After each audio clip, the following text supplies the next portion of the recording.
Benzeri vardır ünvana, ay kız senin gözlerinin kölesi düşüp her yana.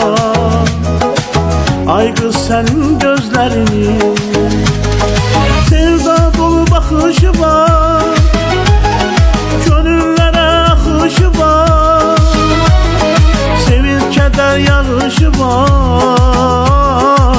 Ay kız senin gözlerin, mən də Məcnun adlanaydım, eşq oduyla adlanaydım, şövqüyle o da yanaydım.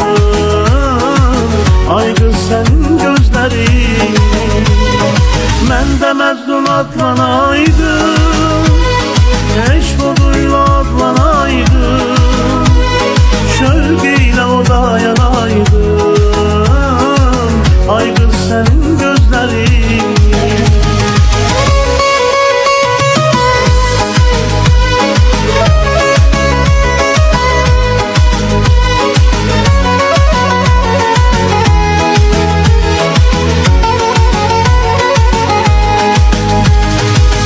Alovludur məhəbbəti, ömrə bəzər saadəti, həsrətinə dözmək çətin. Ay qız sənin gözlərin, sevda dolu baxışı var, gönüllərə axışı var, sevinç kədər yağışı var.